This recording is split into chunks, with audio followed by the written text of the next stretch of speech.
Everyone, thanks for joining today. We're going to give everyone a few minutes to finish registering into the webinar. In the meantime, Sean and I were just talking about back to school. Now, Sean, how old are your kiddos and what what Oh, you were grade? serious about bringing this up as some small talk. Yeah, I've got two 8-year-old twin boys, Max and Morgan, and then a 16-year-old boy, Jackson, who's a junior in high school. And nice. they're all back to school now. How do you feel about that? Is the house extra quiet? Oh, it's just nice. It's just calm. You can hear the ice maker drop the ice, and that's like a peaceful sound now.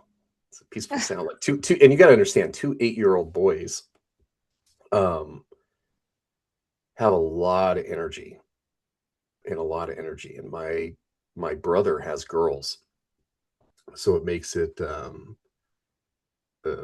contrast is almost I mean black and white, about as extreme as you can imagine it. And they always kind of question, like, why are your kids just so wild and out of control? And it's like they're not wild and out of control. They're really just kind of being boys. And me and him grew up together, so a lot of fond memories of beating up on each other. But it is very quiet now, very quiet in the house today. Oh. Love it. We have a boy and a girl, so I totally understand both. And because we don't have two boys, my son used to tackle his sister and beat her up. Not beat her up, but yeah, rough play with her. And she's like, "Stop." It's what's fascinating. I'll end on this is that I've ran into a couple of parents over the lifetime that they started out with two girls, and it's like, oh, everything's, you really think you got the parenting thing down.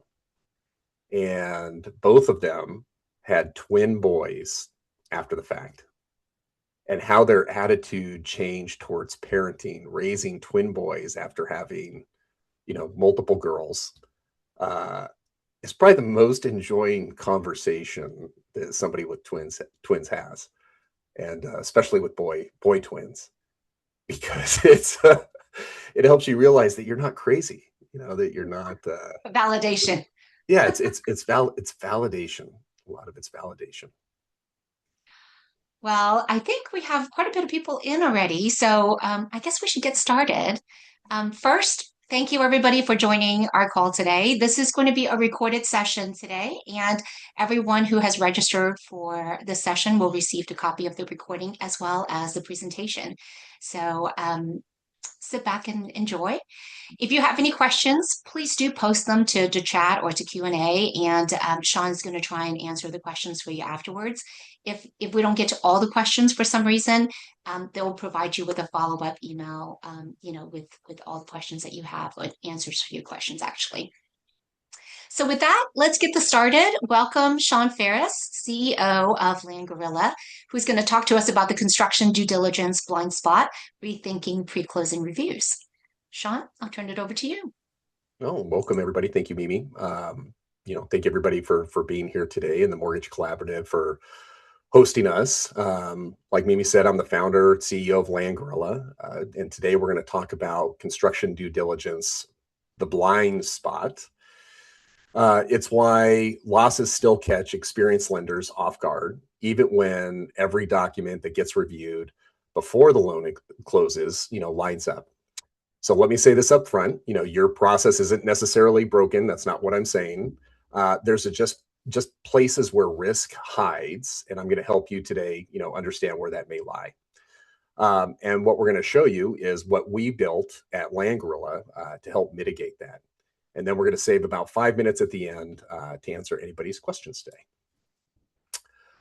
Quick word on who we are. So if you don't know anything about Land Gorilla, and I know there's people out there that have no clue, who this company is, or, Land Gorilla just sounds like a weird name when you first hear it. But then once you kind of get to know us, hopefully we become a household name for you. But we are a software company built for construction and renovation lenders. And that's the only thing that we've been doing. And, we've been at this since 2010. So almost, 17 years.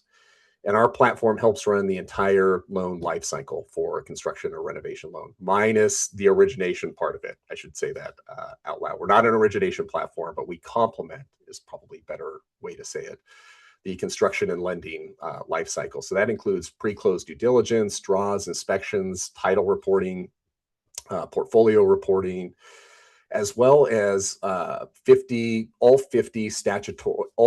state statutory requirements that are built right into the software. So today we're going to talk about one piece of that process, and that is the review that you do before the loan closes, what I would probably refer to as construction lending due diligence. And another part that I should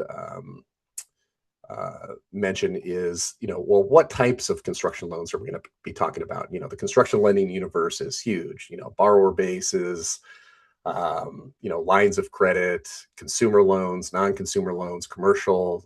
We're specifically going to be kind of in one particular area. So if you logged in and this is not what you were hoping, sorry. If you did log in and you're hoping to learn more about residential consumer construction lending, then you're in the right place today.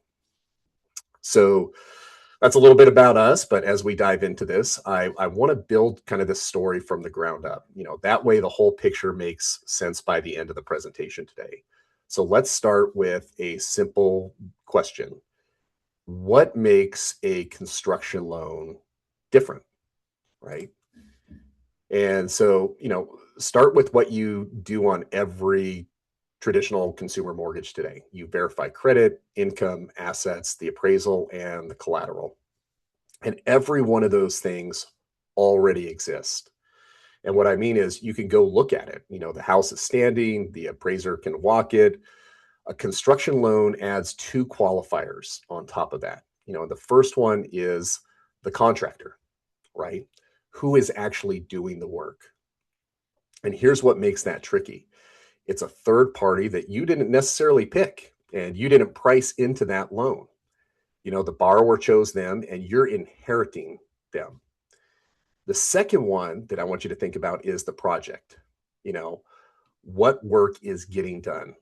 And that project does not exist yet. It's hypothetical. All you have is the paper. And what I mean by the paper is the budget, the plans, contract, a permit if you're lucky, plan specifications, all that documentation. It's all theoretical, hypothetical, to say the least. So you're underwriting a house that nobody has built by a company that you didn't hire.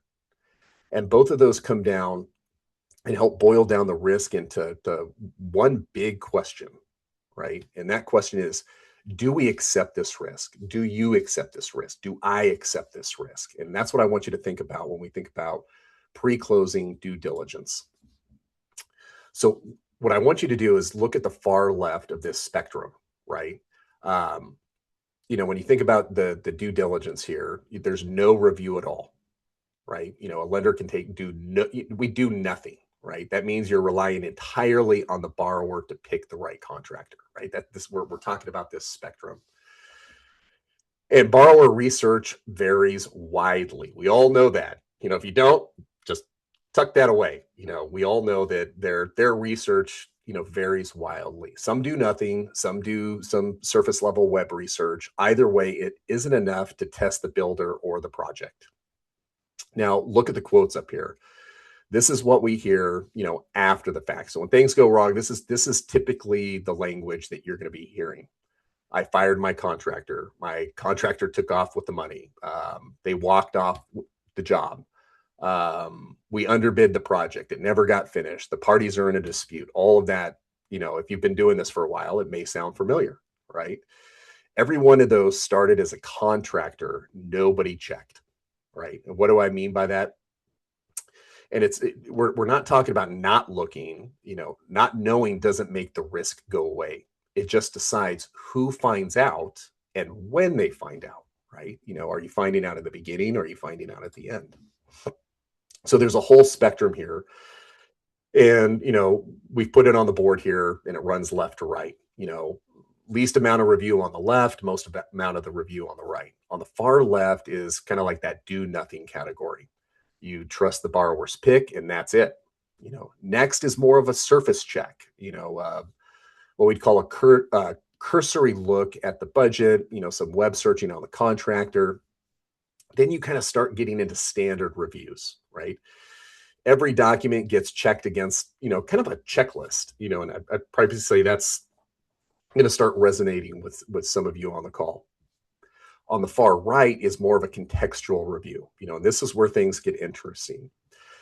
Documents get read against each other and against the project, and it goes outside of the file too. Third-party sources, benchmarking against knowledge bases, all very important. So you're not just checking the loan against itself, you're checking it against what's true out in a real market. Now, here's what I want you to do, and I want you to think about the last loan that you closed. So if you do this, if you're managing construction loans or underwriting construction loans today, I want you to think about one of the last loans that you closed and put it somewhere here on this line. And place it honestly, and I want you to ask yourself two questions. Did anybody actually verify the license? Right. So let's start with that one. Did anybody actually verify the license? Very simple one to answer. Did anybody compare the budget to the appraisal?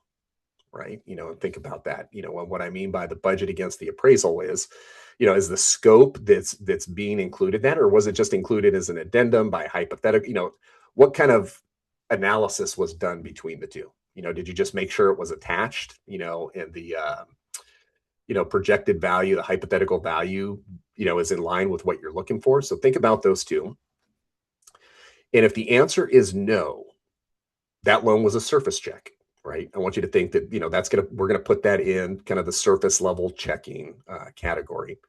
And I want you to hang on to where you land. And because the next slide that we have here is about, kind of where most lenders were benchmarking kind of stand. And I'm going to say, let's go benefit of the doubt that we're, right above the surface check into a standard review. Doing this as long as I have, I'm always, surprised where people in. I'd probably, there's some that are on the far right, there's some on the far left, and it's always interesting to kind of learn the stories behind that. Same spectrum. Now look at where the industry has drawn the line. A standard review is what most people call the standards, right? Every document checked against a checklist. So anything to the left of that is really falling. Let's say it's falling short of the common practice.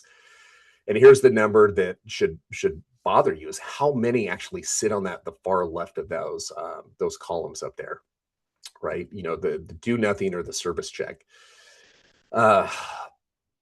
I wouldn't say it isn't carelessness, and it isn't necessarily bad people making bad decisions. There's a lot of stories that go behind that, and reasons and history. So I don't want to judge, and I don't want anybody to think that, it's bad for, a particular lender's situation. But I am going to tell you where I'm going with this. And even a standard review that I'm saying up there, that third column, isn't enough. And I'm going to go dive in and show you a little bit on why. A lot of people touch a construction loan, and everybody is protecting some sort of KPI or something to that process. And I want you to think about how operations fights for turn times and close rates. They want a clean path to funding, and they don't really want to add, friction or hurdles or obstacles in the way, because that leads to fallout. And that's not necessarily wrong, but that's literally what ops is paid to do. They want to keep that path flowing nicely. And nobody wants to be the person to slow that down. You never want to be on the wrong side of that idea. You want to keep the loans running smoothly. So when something questionable turns up, the instinct is to, I hate to say, but it's almost to dismiss it, and keep the loan moving, or to minimalize it. But if you look at the misconception on the right, good due diligence isn't about dismissing the issue. It's about resolving it, right? And you want to resolve it before the loan closes. Those are two completely different things, and only one of them really protects you, right? So, think about that. Is you should never, build a culture within your organization where, due diligence is a part of the friction. Due diligence is to simply surface things that so they could be, resolved. And I want to pause on this one line because we use it a lot here, especially, this year we've really, latched on and have this belief. And if you remember nothing else today, is that a phone call at the beginning is a lot easier than a lawsuit at the end. And I don't know who came up with that, when they came up with that, but I remember hearing that and just, the hairs on my arms started to stand up. And I was like, oh, that is just so true. In what we do and what we see every day is just think of how many things that could be resolved before the loan closes that maybe have been missed or that end up in a lawsuit. And or think about the lawsuits that you've been involved or got dragged into over time, and go think about what could have resolved it with a phone call before. Everything that we're going to go through kind of does the same thing, and it turns the problem you'd be litigating later, into a 5-minute call before you close, right? Just think about that. So the goal is to resolve the issue before closing, but resolve what? There are two things to look at, and we'll take them one at a time. First, we're going to dive into the contractor because that's where most of this risk lives. I don't care what anybody says. The when you think about risk versus contractor review versus project review, I heavily weighted into who's doing the work rather than what. Which is not to say both are not equally important. Is this a reputable company that can actually complete the work? That's the question. And these are two separate things, by the way. Reputable is about who they are. Capable is about whether they can build this particular project. If you only do one part of this well, I would say the contractor side is the one I want to impression on you the most. So what are you actually looking for here? Start with the credentials. Is the license current? What does the history look like? Is the insurance really in force, or did somebody just email you a certificate? Are they registered with the Secretary of State? Do they carry workers' comp? Never, especially if you're a financial institution or depository, and you're going to be making disbursements to these parties, you cannot forget to run an OFAC screening. And then there's the corporate side of things, liens, judgments, bankruptcies, criminal findings. Where do they stand on taxes? And this part matters. You're looking at the company and the owners together. A clean company whose owner is carrying judgments tells you something. So does an owner who's opened and closed 3 companies in 5 years. You really can't read one situation without understanding the other. The last piece I would say is the track record, years in business, and you have to verify it yourself. Don't just rely on the, applicant or the contractor questionnaire, saying so. Have they built anything like this before? Is there something going on right now that could take the business down? Do they have liens and judgments and, stuff floating around out there that can actually take the business down? Run a digital reputation search, and see whether their story adds up. And I cannot stress enough, but do your own research. Don't just call the references the builder hands you. Those calls are curated. Online reviews will tell you a whole lot more, of the compelling story that makes sense for this situation. Then take of all that, hold it up against each other, what they told you, what have they put on their application, what you found, because it's not just about collecting paperwork. This is all about whether their story, adds up and measures up. Does the story make sense? Let me give you a real example of, how this plays out. And this is just one example. The applicant says that they've been in business 10 years. You pull the records and background check, and the company was registered 9 months ago. So you make a call, and here's the follow-up. The builder tells you, I framed houses for 20 years before this, which is true. But then you get to the real, answer, and they've got no project as the contractor, or they've got no projects as the contractor of record. The person never ran payroll on their own. They never carried a license. They didn't, have insurance in their own name for building the home, maybe just for the framing. They never managed subs. They never, controlled the schedule, never handled the budget, right? Framing for 20 years and running a new home build are two different jobs. Now, here's the part that I want to be clear about, and it's not an automatic decision. It's the start of a conversation. Maybe his old company holds the contract. Maybe there's a partner with experience, another owner in there that may have been missing off the application. Most of these findings can get resolved, and they get resolved with just that simple phone call that we talked about up front. You just have to get the resolution down in writing. Avoid the phone call. You're like, hey, this is what Bob said on the thing. Get it in writing, get it in email. It will help make a great defense if anything ever comes of it and you end up closing the loan. Now, that's just one example of a contractor, but there's many in there. And, before we jump into the project, there's also this concept of appropriateness. I'm just going to go back one slide as we talk about this before we throw the project slide up. And when you think about, home builders come in all different shapes and sizes, right? And what I mean by that is you may have a custom home builder that builds, a couple homes a year. And you may have more of a regional production builder that builds hundreds or thousands of homes a year, and they need to be measured differently. So when we think about, the checklist methodology doesn't work in every situation. And, $100,000 worth of judgments for a national home builder is not even on the radar compared to, a regional home builder, which could take his, or not a regional home builder, a custom home builder with a couple builds a year that could take their business down. So you got to look at them in the context of the appropriateness of scale as well. As we start looking at what's involved with like a project review, with the contractor, you were asking whether the company can do the work. Here you're asking something else entirely different.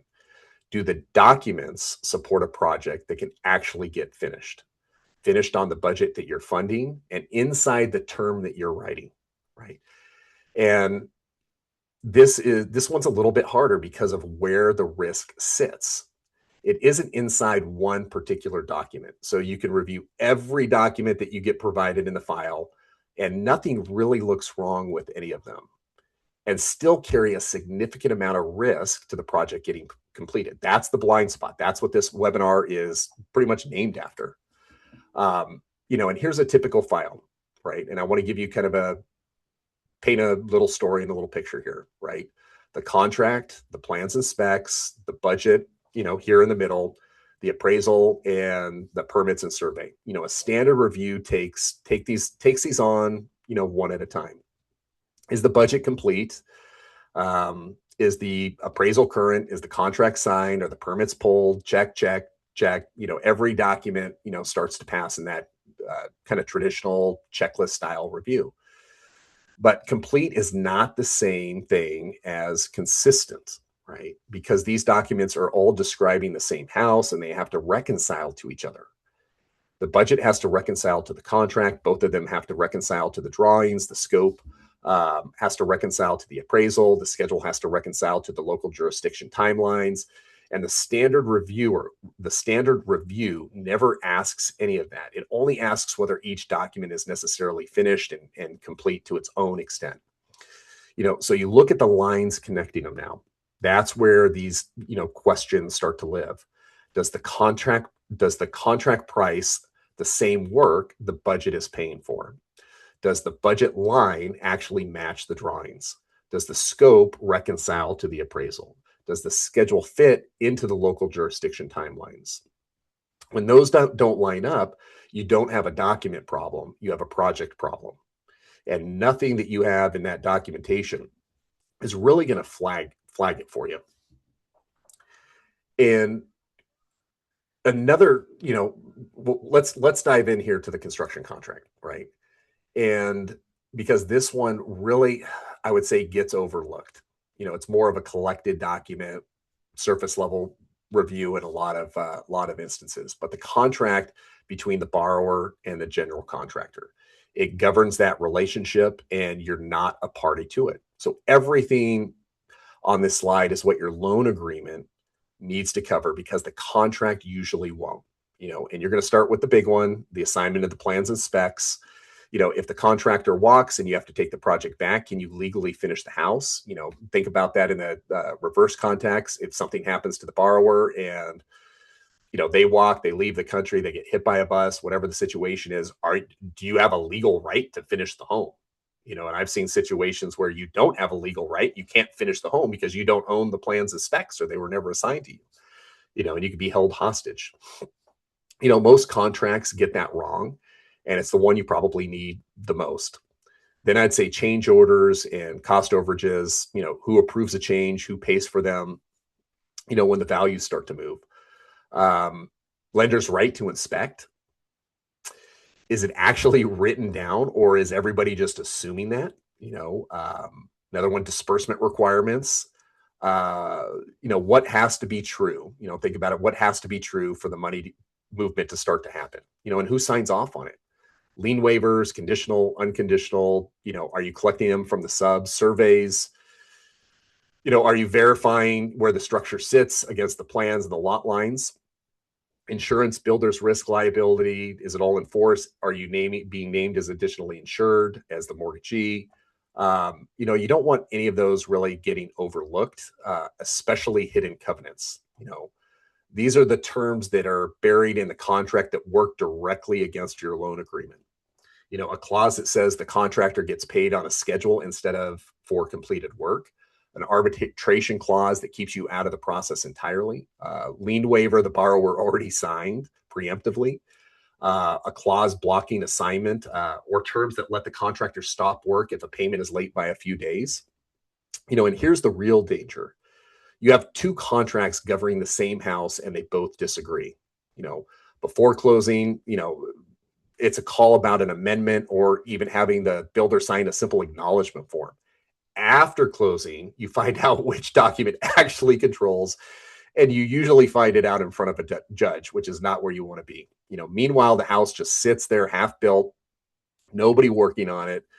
So read the contract. Do not just rely on it. Just read the contract and make sure that it's all understand, because the protection lives in the loan agreement, but you've got to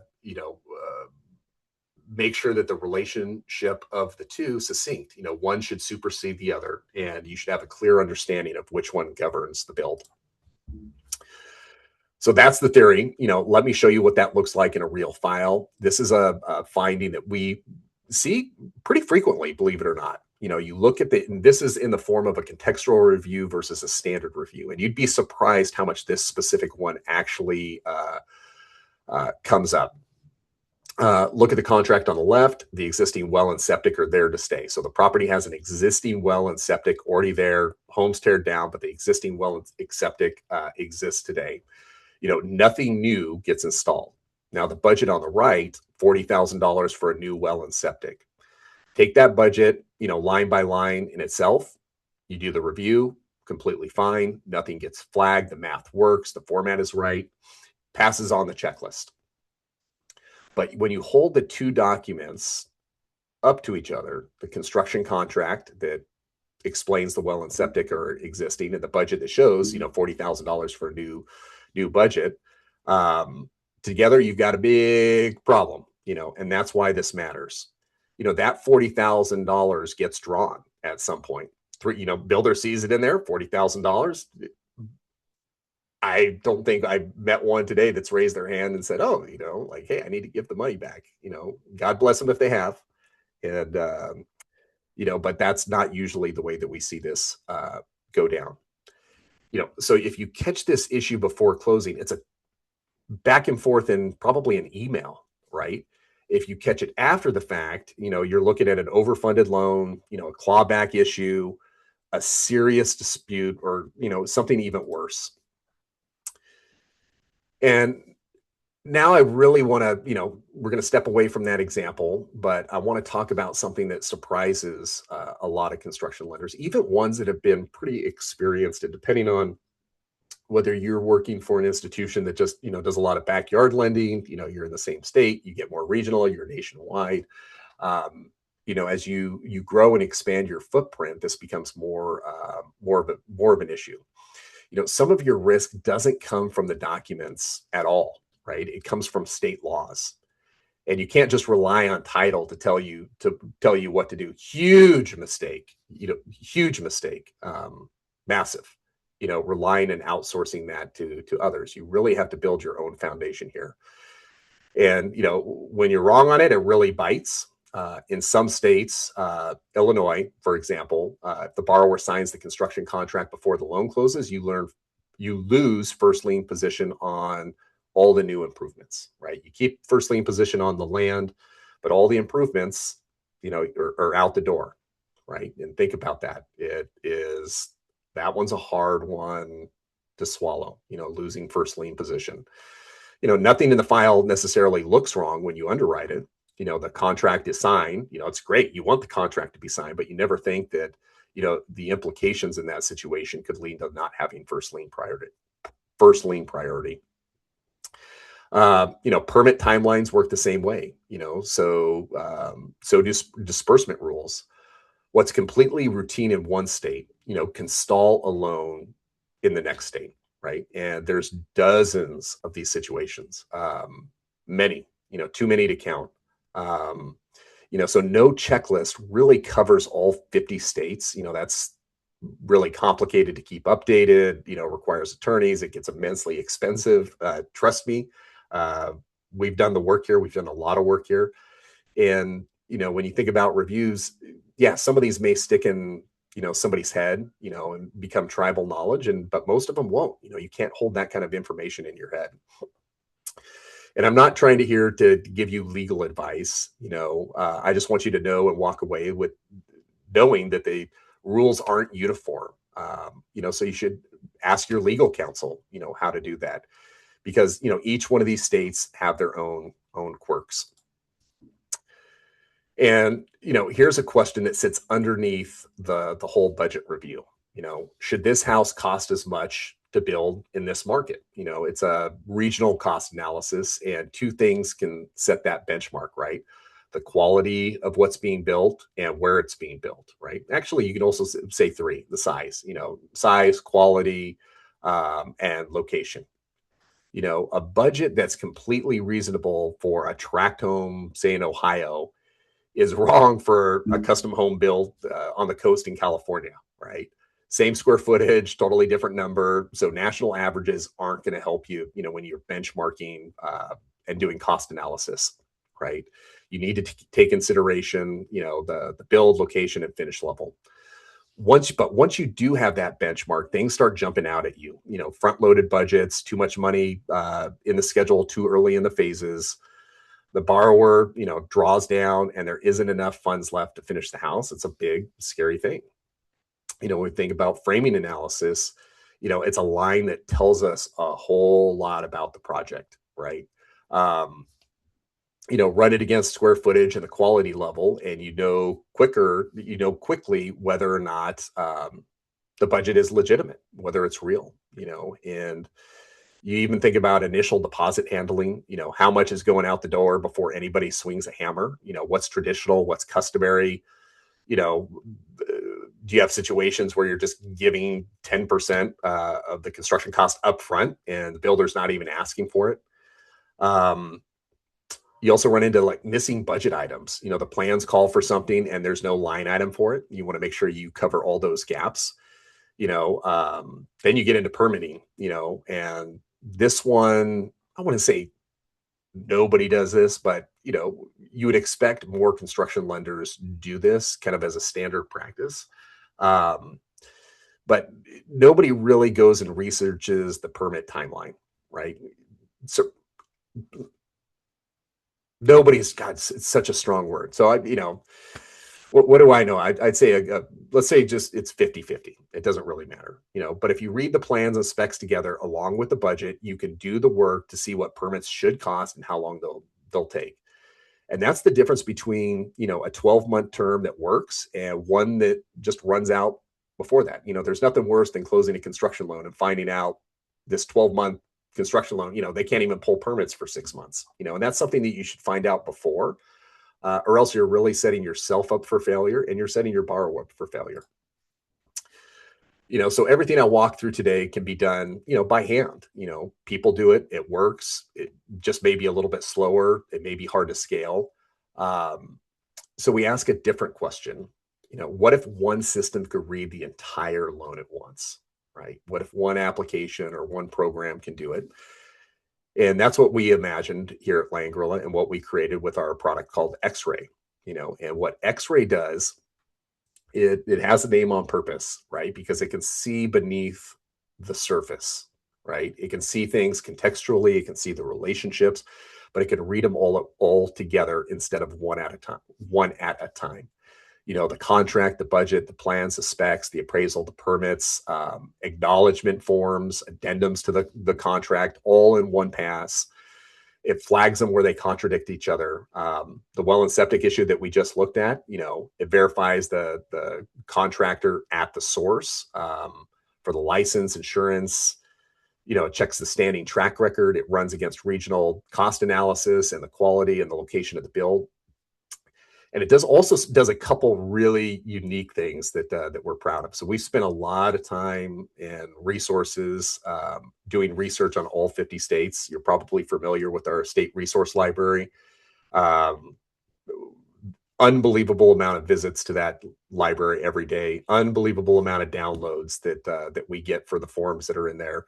And I'm happy that it's able to be such a great resource and a gift to the entire industry. So we've incorporated all of that same information, that research, into the X-ray reports. So you get it along with the permitting analysis, the cost, the timeline estimates, plus all the statutory requirements that you need to be checking before the loan closes. Also, what should be happen at closing and thereafter. So it's nice to have that all in one kind of centralized summary. But here's the real point. None of this, is about doing more due diligence. It's about getting fewer surprises, right? And that's what we've been hearing back from a lot of the lenders that have been utilizing this project or this product, is that loans are closing faster, right? More of them are getting across the finish line. It's a fraction of the cost, so a lot of cost reduction. And utilizing the X-ray report. They're more comprehensive. It spells out what the team that usually gets the loan handed off to them, the administration team, really needs to be looking out for as the loan closes and as it gets started. Otherwise, things tend to blow up, or they can blow up real easily as the draw stage starts. And after a while, what you should expect is, there's fewer issues, fewer lawsuits, fewer conversations post-closing, and a whole lot fewer surprises. Right? And that's the presentation. So let me leave you with two things. First is the white paper. It's called Closing Construction Loans with Confidence. It's free. It has the framework, the document checks, a 14-point self-assessment that you and your team can review together and see where you stand. So go ahead and scan the code on the screen. It's all yours. Second, if you want to see, what X-Ray actually does, you can go to langorilla.com/X-Ray, and that's X-RAY to learn more, or you can just reach out to Langorilla. Also, we'll be at the TMC in Austin on September 20th through the 22nd at the Fairmont. So if you'd rather talk in person, come find me there. We'll have a team. We'd love to talk to you more about this. And Mimi, if we got any questions, we can go in and dive into those now.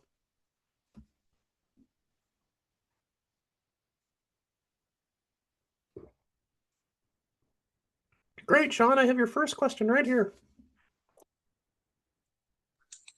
I'm sorry, it was on mute. My apologies. Okay. So the first question is, what about a builder we have worked with a dozen times? Do we revet them on every project, or is there a point where that's overkill? Yeah, it depends.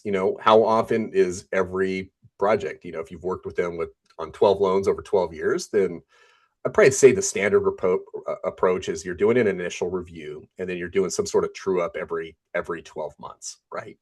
And I like the true up idea because, you could use that initial review.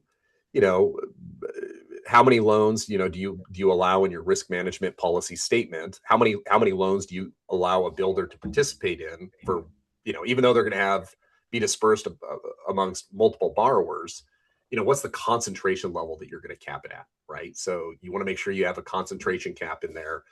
But I would constantly pull background, do a background check on the company and the owners at least every 12 months. Helps you with surprises. Even great builders can have issues, and sometimes it's not always the ones that you find issues on. So I would say one a year and just keep track. And then I think we have time for one more. I feel like we're vetting our builders very well, but still run into issues where a builder fails. What can we do to prevent this from happening ever? I just took my dog for a walk the other day and had a great conversation with a construction lender. You guys, I'm not going to mention his name, but he knows who he is, and this conversation was great about how what are the characteristics with all the technology that we're seeing today. What should we be, what are some of the earlier flags of warnings? Where can we see smoke? And just talking about the situations where you can't see anything, some of the more bizarre outlier cases, and you're going to have those, right?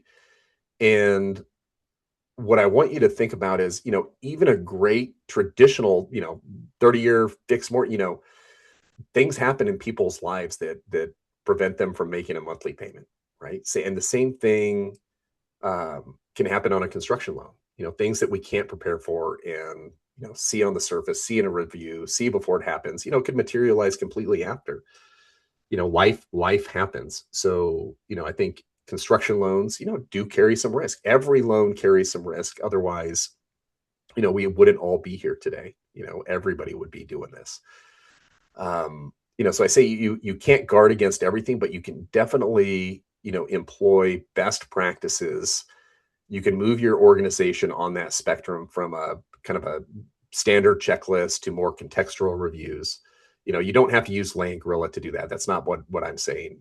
I'd love for everybody to do that. Trust me. I think it scales great. I think the price is right. I think the speed is unbelievable. But some organizations are better equipped to run that in-house, right? So I just want to see construction loans, more of them, whether we're involved, whether we're not involved. I think they serve a very important part to the country, our local economies. I think what it does at the local economy level is just unbelievable, the way a dollar churns with a construction loan rather than a traditional mortgage. What it brings to that community revenue wise is unbelievable when you look at that. So you're not going to be able to eliminate all risk, but you can manage it a lot better. Thank you, Sean. This has been so informative. I know a lot of you have just hung on there. We went a little over, but this was so worth it. It was just good content, good information. So thank you, Sean, for sharing that with us. If any of you have additional questions and would like more information or just to pick Sean's brain, please reach out to us, me or my team. We'd love to connect you guys with Sean and his team so that you guys can take advantage of all the solutions that they have for you. That's it for today. We'll be sharing a copy of the recording and presentation with everyone afterwards. But we hope everybody have a great day. Thanks for joining us. Thanks, Sean. Thank you, everybody.